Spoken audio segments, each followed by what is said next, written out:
Donald Trump and the United States are currently in the process of begging the rest of the world not to recognize a Palestinian state. The first reason that they're doing that is obvious. But a more crucial forward-thinking reason as to why they don't want Europe and the wider Western world to recognize a Palestinian state is because of the Gaza Riviera project.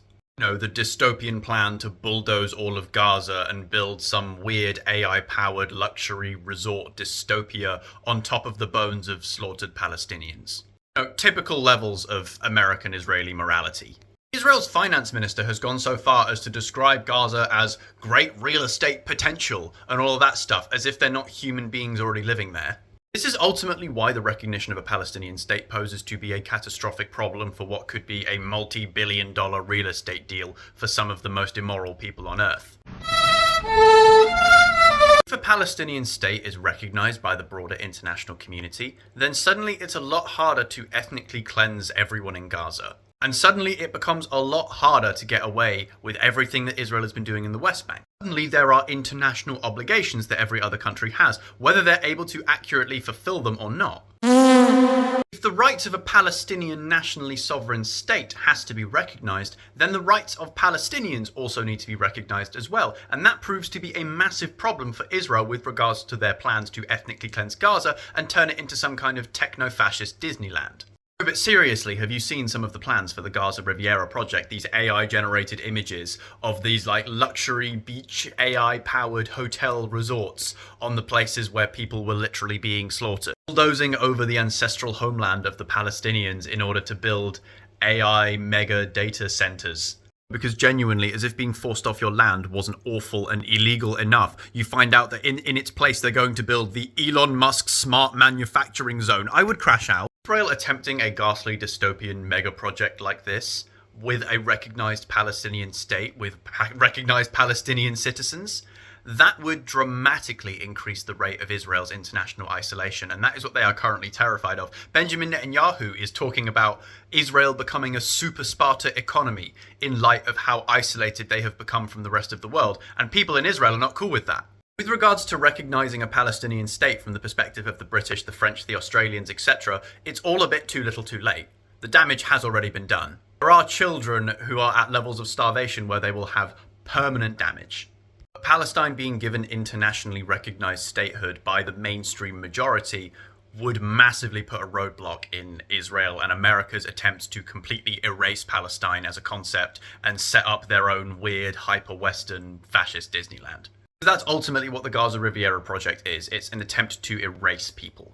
And the more international legal precedents there are between Israel and what Israel wants, the better.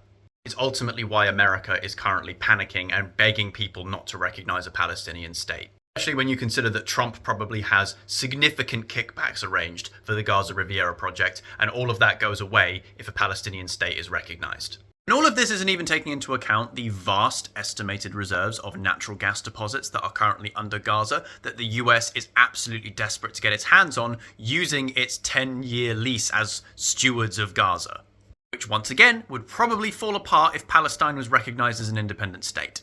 Because at that stage, even if they do brute force their way into making the Gaza Riviera project a real thing, who's going to go there? You hear all the stories of Saudi Arabian and Chinese mega projects that are built with the expectation that loads of people are going to come to them and then no one shows up.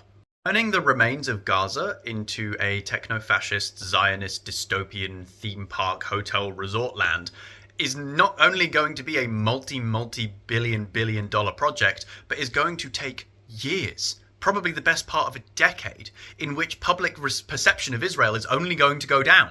By the time they've finished spending billions and billions, probably the best part of $1 trillion, on making the Gaza Riviera project, who is going to have solid enough diplomatic relations with Israel to want to be involved in the first place? There is absolutely no long-term thinking in any of this. It all just reeks of desperate pandering from a very scared, very old Benjamin Netanyahu, who knows that he is going to prison one way or another, whether it be for his corruption charges or for war crimes. In this final-ditch effort to get any grassroots support and funding, he's gone, oh, I'm going to turn Gaza into this big techno-paradise for billionaires and AI moguls. As if that's going to change the way the rest of the world sees him, with the exception of Elon Musk and Leonardo DiCaprio for some reason. Ultimately, that is why the United States is so scared of the rest of the international community recognizing a Palestinian state.